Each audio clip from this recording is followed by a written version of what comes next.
जय हिंद। आज हम लोग सामाजिक विज्ञान का इतिहास के यूरोप में राष्ट्रवाद से प्रश्न करेंगे क्वेश्चन बैंक से, जिसमें कि पहला नंबर देखते हैं। पहला नंबर में प्रश्न कह रहा है गैरिबाल्डी पेशे से क्या था। तो गैरिबाल्डी पेशे से एक नाविक था। गैरिबाल्डी पेशे से एक नाविक था। ऑप्शन नंबर डी हो जाएगा।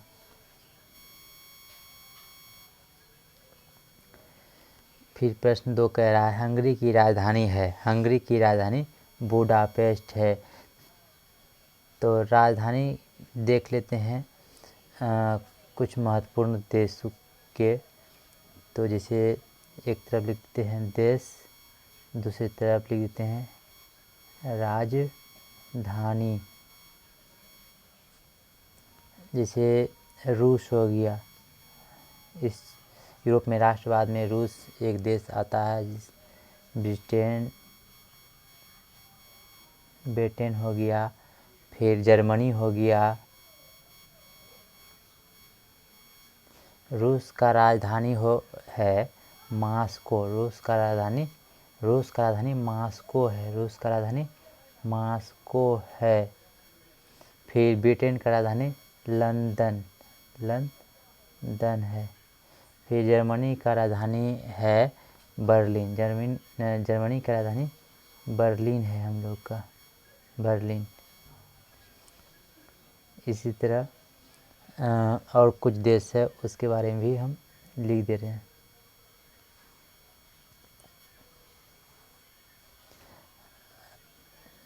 ऑस्ट्रिया हो गया। ऑस्ट्रिया का राजधानी है वियना। ऑस्ट्रिया का राजधानी वियना है। राजधानी से संबंधित अगर कोई प्रश्न आए तो यूरोप से राष्ट्रवाद चैप्टर से तो छूटना नहीं चाहिए, ठीक ना। अब हम लोग अगला प्रश्न की ओर चलते हैं। प्रश्न नंबर 3 कह रहा है कि जर्मन राइन राज्य का निर्माण किसने किया था। तो जर्मन राइन राज्य का निर्माण नेपोलियन बोनापार्ट ने किया था। ऑप्शन नंबर बी हो जाएगा।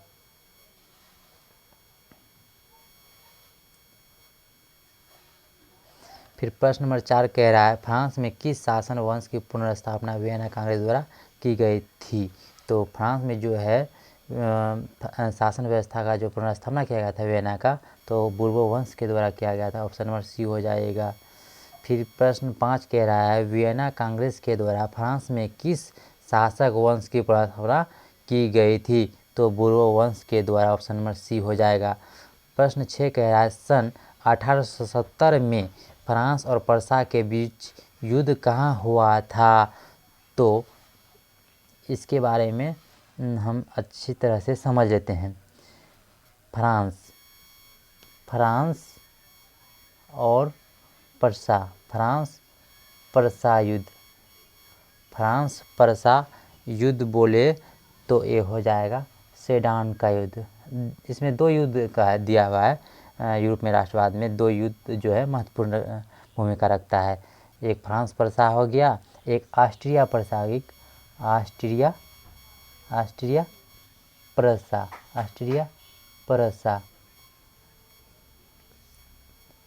तो फ्रांस और प्रसा बोलेगा तो हो जाएगा सेडान। और ऑस्ट्रिया और प्रसा बोले तो सेडोवा हो जाएगा। सेडोवा हो जाएगा। तो इसके हिसाब से हम लोग ऑप्शन देख लेते हैं। इसका राइट आंसर हो जाएगा फ्रांस और प्रसा का ऑप्शन नंबर ए, यानी सेडान हो जाएगा। फिर प्रश्न नंबर 7 कह रहा है रक्त एवं लौह की नीति का अवलंबन किसने किया था। रक्त एवं लौह की नीति का अवलंबन बिस्मार्क ने किया था। ऑप्शन नंबर सी हो जाएगा, बिस्मार्क ने किया था। 8 नंबर प्रश्न कह रहा है किस युद्ध के बाद जर्मनी का एकीकरण पूरा हुआ था। तो जर्मनी का एकीकरण जो पूरा हुआ था सेडान का युद्ध के बाद जो है। ऑप्शन डी हो जाएगा। सेडान का युद्ध के बाद जो है जर्मनी का एकीकरण पूरा हुआ था। इसी में अगर प्रश्न पूछ दे रहा है कि जर्मनी का एकीकरण कब हुआ था, तो जर्मनी का एकीकरण जो है हम लोग का हो गया था 1871 में। कब हो गया था? 1871 में जर्मनी का एकीकरण हो गया था। प्रश्न नंबर 9 कह रहा है यंग यूरोप का संस्थापक कौन था? तो यंग यूरोप का संस्थापक हमारे मेजनी जी हैं। कौन है? मेजनी। Option number A. इसी में हम लोग देख लेते हैं कि यंग यूरोप और यंग इटली, एक महत्वपूर्ण प्रश्न इससे भी बन जाता है कि young Europe, young Italy, young Europe, young Italy का स्थापना 1831 ईस्वी में हुआ था। यंग यूरोप का स्थापना 1834 ईस्वी में हुआ था। इससे अगर प्रश्न आए तो आप लोग देख लीजिएगा। तो प्रश्न नंबर 10 कह रहा है यूरोप का मरीज किसे कहा जाता है? यूरोप का मरीज तुर्की को कहा जाता है। ऑप्शन नंबर ए हो जाएगा राइट आंसर। 11 नंबर प्रश्न कह रहा है कि काउंट काबूर का विक्टर इमैनुअल ने किस पद पर नियुक्त किया? तो काउंट काबूर को जो है विक्टर इमैनुअल ने प्रधानमंत्री के पद पर नियुक्त किया था। ऑप्शन नंबर सी हो जाएगा राइट आंसर। 12 नंबर प्रश्न कह रहा है वियना कांग्रेस कब हुआ था? तो वियना कांग्रेस जो है हम लोग का 1815 में हो जाएगा। 1815 में हो जाएगा। इसका राइट आंसर हो जाएगा हम लोग का, राइट आंसर हो जाएगा हम लोग का इसका ऑप्शन नंबर ए यानी 1815। फिर प्रश्न कह रहा है फ्रैंकफर्ट की संधि पर हस्ताक्षर कब हुई थी? तो फ्रैंकफर्ट का संधि जो है हम लोग का 1871 में हुआ था, यानी option number C right answer हो जाएगा। प्रश्न नंबर 14 कह रहा है इटली के एकीकरण में निम्न में किसका संबंध नहीं है? तो इटली का एकीकरण में जो है बिस्मार्क का संबंध नहीं है। इसका राइट आंसर ए हो जाएगा। इटली का एकीकरण में जो है किसका संबंध है? अगर ये प्रश्न पूछ लेता है तो इटली का एकीकरण में जो है मेजनी का सबसे पहले प्रश्न पूछा जाएगा इटली का एकीकरण कब हुआ था? इटली का एकीकरण 1871 में हुआ था और इसमें जो है मेन जो राजनीतिक था उसका क्या क्या भूमिका था, जिससे मेजनी हो गया, मेजनी का भूमिका था, मेजनी था इटली का एकीकरण में।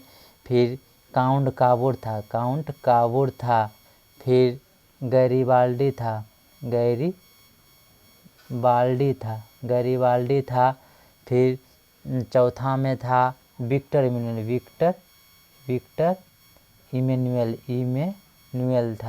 इमैनुअल था। तो देख लीजिएगा आप लोग। फिर प्रश्न नंबर 15 कह रहा है कि इटली और जर्मनी के एकीकरण के विरुद्ध कौन था? इटली और जर्मनी के एकीकरण के विरुद्ध जो है ऑस्ट्रिया था। कौन था? ऑस्ट्रिया। ऑप्शन नंबर सी हो जाएगा राइट आंसर। 16 नंबर प्रश्न कह रहा है जर्मनी के एकीकरण का प्रमुख वास्तुकार कौन था? तो जर्मनी के एकीकरण के लिए प्रमुख वास्तुकार था हमारे बिस्मार्क जी। कौन था? बिस्मार्क जी। ऑप्शन नंबर डी हो जाएगा। और जर्मन का संसद का नाम क्या है? अगर ये प्रश्न पूछ ले कि जर्मन का संसद का नाम क्या है? संसद का नाम क्या है? तो जर्मन का संसद का नाम है डायट या डायट भी रहता है कहीं कहीं। और रक्त एवं लौह की नीति का अवलंबन भी हमारे बिस्मार्क जी ही ने किया था। प्रश्न नंबर 17 कह रहा है 1871 में कौन सी संधि हुई थी? तो 1871 में हमारे फ्रैंकफर्ट की संधि हुई थी। ऑप्शन नंबर ए हो जाएगा राइट आंसर। 18 नंबर प्रश्न कह रहा है कि 1830 की क्रांति के बाद फ्रांस में किस प्रकार का शासन स्थापित हुआ था? तो 1830 की क्रांति के बाद फ्रांस में गणराज्य का स्थापित हुआ था। ऑप्शन नंबर सी हो जाएगा राइट आंसर। 19 नंबर प्रश्न कह रहा है जर्मनी के एकीकरण के लिए उत्तरदायी कौन था? तो जर्मनी के एकीकरण के लिए बिस्मार्क जो है उत्तरदायी था। ऑप्शन नंबर बी हो जाएगा राइट आंसर। 20 नंबर प्रश्न कह रहा है इटली के एकीकरण में किसने योगदान किया था? आ गया प्रश्न। इटली के एकीकरण में योगदान देने वाला जो है विक्टर इमैनुअल था, मेजनी था, काउंट काबूर था, गरीबाल्डी था। तो इसका राइट आंसर हो जाएगा यहाँ पर देखते हुए ऑप्शन नंबर डी हो जाएगा, उपयुक्त सभी हो जाएगा। जालबेरिन वे संबंधित था, तो जालबेरिन एक व्यापारियों से संबंधित संस्था था जिसका स्थापना 1834 में हुआ था। जालबेरिन जो है जर्मन के व्यापारियों का एक जालबेरिन संस्था था, व्यापारियों का जालबेरिन एक संस्था था जो कि 1834 में स्थापना हुआ था, और इसका राइट आंसर हो जाएगा ऑप्शन नंबर बी। प्रश्न 22 कह रहा है एड्रियानोपोल की संधि कब हुई थी, तो एड्रियानोपोल की संधि 1829 में हुआ था, ऑप्शन नंबर बी हो जाएगा राइट आंसर। प्रश्न 23 कह रहा है वियना सम्मेलन की मेजबानी किसने की थी, तो वियना सम्मेलन की मेजबानी जो है मेटरनिख ने किया था, ऑप्शन नंबर ए हो जाएगा राइट आंसर।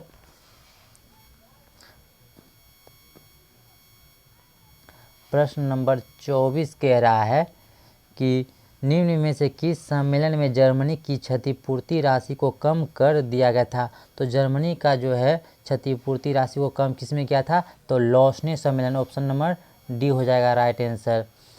प्रश्न 25 कह रहा है अमेरिका में न्यू डील किसने लागू की थी, तो अमेरिका में जो है न्यू डील लागू किया था हमारे Franklin D Roosevelt, option number B हो जाएगा।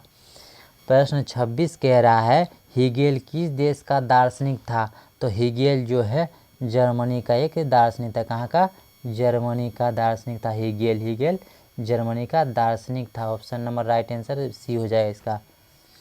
प्रश्न 27 कह रहा है वियना कांग्रेस का मुख्य उद्देश्य क्या था, तो वियना कांग्रेस का मुख्य उद्देश्य था राजतंत्रों, किसका, राजतंत्रों को पुनर्स्थापित करना,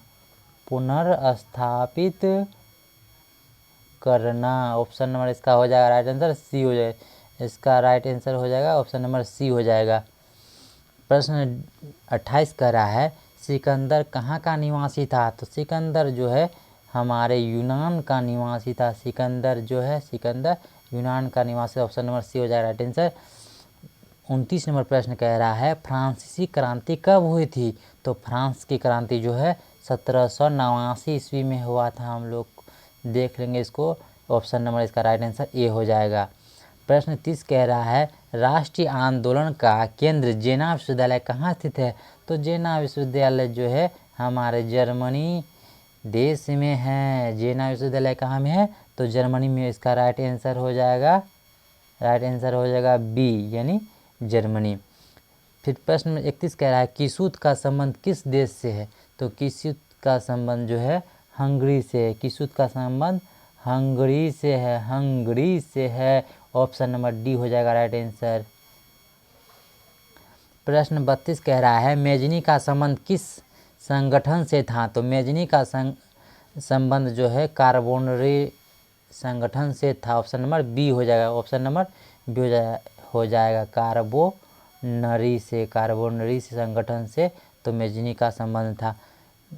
प्रश्न 33 कह रहा है यूरोपियन सभ्यता का पालना किसे कहा जाता है, यूरोपियन सभ्यता का पालना यूनान को कहा जाता है, किसको कहा जाता है, यूरोपियन सभ्यता का पालना यूनान को कहा जाता है, ऑप्शन नंबर ए हो जाएगा राइट आंसर। प्रश्न 34 कह रहा है प्रथम जेनेवा कन्वेंशन कब हुआ था, तो जेनेवा कन्वेंशन बोले तो 1864 में, और जेनेवा समझौता बोले तो 1854 में ये कन्वेंशन होता है, क्या हुआ था, जेनेवा कन्वेंशन जेनेवा कन्वेंशन हुआ था, जेनेवा कन्वेंशन, आई जेनेवा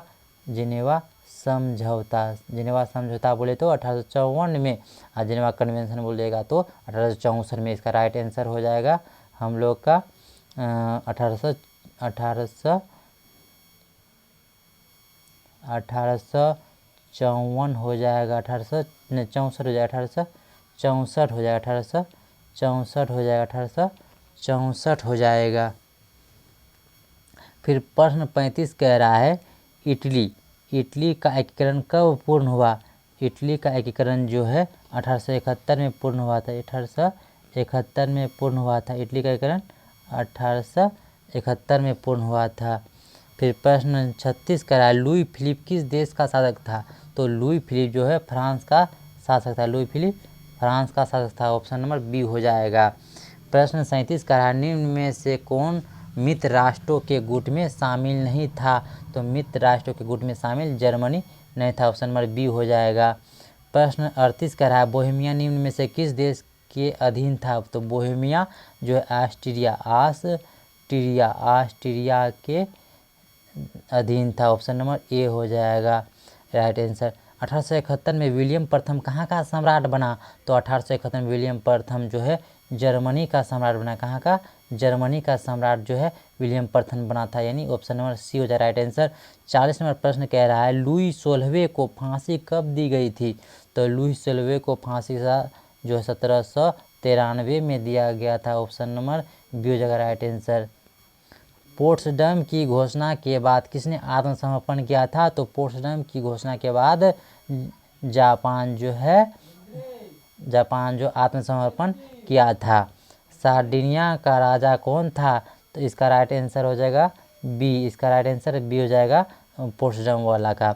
42 नंबर प्रश्न कह रहा है, सार्डिनिया का राजा कौन था? सार्डिनिया का राजा विक्टर इमैनुअल था।